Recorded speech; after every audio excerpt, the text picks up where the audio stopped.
I'm so excited to introduce you to our next guest this morning, Dr. Shiner, and we're going to be talking about sun protection, sun damage, which I'm sure is something you hear and see a lot about here at your office, right? Absolutely, absolutely, yes. And it's something that's very near and dear to me because we live in Florida.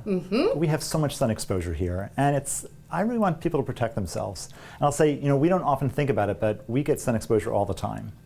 Even when we go to the mailbox, we get a certain amount of sun exposure. And I'm going to tell you, the most important thing we can do is really wear sun protection every day on all exposed parts of our body. So the hands, the face, the neck, things like that. And if people do that, they'll dramatically decrease the amount of sun exposure. Well, and how could we tell people why, how important that is? Because I feel like we've all heard that, but not enough people are doing it on a daily basis. Right, and that's what's really important because I deal with a lot of sun damage later on in life, and a lot of this was done when they were younger. And a lot of your viewers probably have kids, right? Yes, and we want to protect our kids. I'm a mom here. So I'm saying, actually, for my own kids, this is what we do. We actually have them put on sun protection every day before they go out the door because incidental exposure actually matters. Not the time that they're necessarily going down to Clearwater Beach and getting a tan. It's the little doses that we get here and there over life that really add up over time. Is there one particular sunscreen or a certain number on the sunscreen that we should be paying attention to more and looking at? Yeah, there are chemical blocks and there's physical blocks or mechanical blocks. I like those better. They're the ones with titanium dioxide and zinc oxide.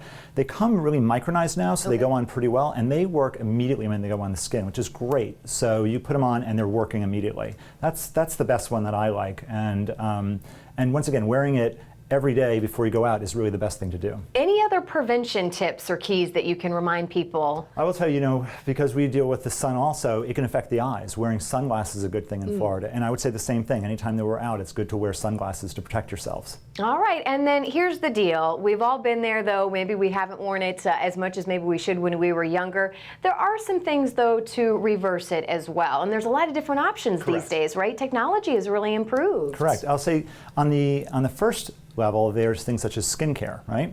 So we have things such as retin A and hydroquinones in skincare products that can reverse a lot of the damage that occurs. It turns out that in our skin, when the sun hits it, it can bind parts of the DNA in our cells together in something called thiamine dimers. And those are the cells actually become irregular and lead to skin cancers.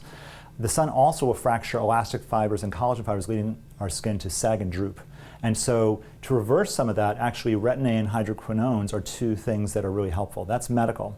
The next level, there are things such as these light treatments that people can get. This doesn't have a lot of downtime, but there's actually research out of Stanford showing that some of these light treatments can get rid of spots on the face and actually make the skin revert back to a younger genetic state. The very last one, though, is if people have time, this laser procedure that we would call the reset for sun damage. And that's a little more dramatic, has more healing, but that can really reverse sun damage. Well, as we kind of close up here, what's your take home? What do you, as families are watching, as parents are watching, what is your take home to really make sure that people are doing the best they can to protect themselves? I think the best thing that like we began with, wearing your sun protection every day on all sun-exposed parts of your body. So it's the back of the hands. We don't think about our hands all the time, but our face. If we do that every day, we're going to dramatically change how people's skin will age as they grow older. So do that today. Doctor, thank you so much for allowing us to come into your office this morning, and I hope we help save some families some heartache down the road later. So thank you so much, Doctor. You're so welcome. And of course, for more info, all you have to do is head to our website as well, tbmorningblend.com.